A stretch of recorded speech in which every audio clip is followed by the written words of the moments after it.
Hi Anthony, good to see you today.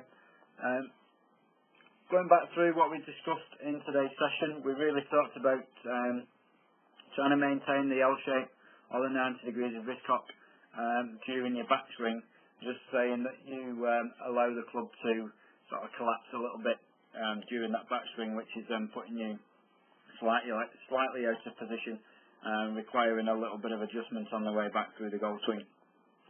So we're looking to shorten that swing initially.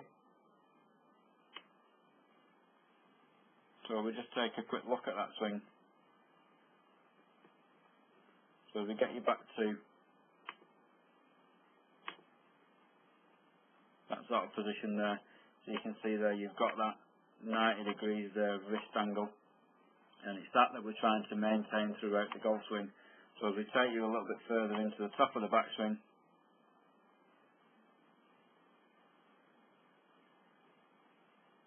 see there's the wrist, take it back a little bit, and see there's the wrist just hinged just a little bit too much. So now going from there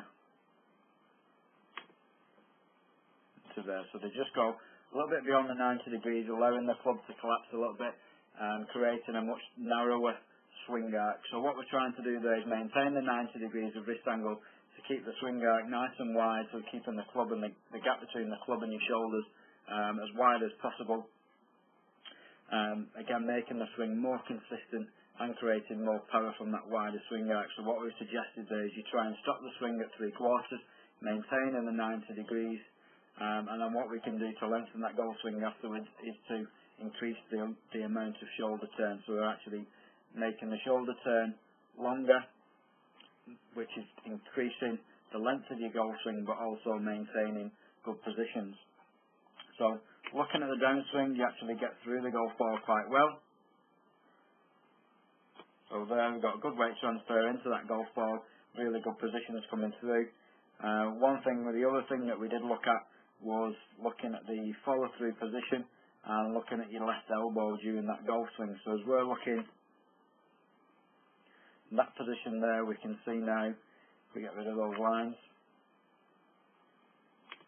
you just see there your left elbow has become disconnected from your body and also worked backwards away, which can pull the golf club a little bit too quickly on the inside, causing you to have some inconsistent directed shots. So we could probably see it a little bit better from the down the line view. So if we have a quick look at that, take you into the finished position, halfway through the follow through. So as we're coming into that golf ball, you can just see the club's coming in from a nice path. See that ball took off pretty much down your target line, which was good. So but there, as you can see, his left elbow comes up and backwards. Again, you can see how that could pull the golf club a little bit too quickly on the inside, creating a path which is sort of out to win, or which is a path that's dragging the club back on the inside, creating the fade spin that you've been experiencing. So the slice shot you've been getting, the ball's been starting pretty much on your target, but the movement across the golf ball, because of that left elbow coming backwards, has just created the fade spin that you've been experiencing. So that's taking the ball off to the right hand side. So we're looking for your arms to come into that golf ball nicely from the inside, then to continue moving down your target line, and then the rotation of your forearms, keeping that left elbow tucked underneath, which will in turn keep the golf club working on a more natural path down your target and then slightly back on the inside as your body continues to rotate. So if we have a quick look at Luke Donnelly on the right hand side, again there he's coming into that golf ball nicely from an inside position, and then as he hits the golf ball, you can see his right hand turn over the top of his left and his club face continuing down that target line, and then a natural rotation of his forearms and his body are going to gradually bring that club back on the inside.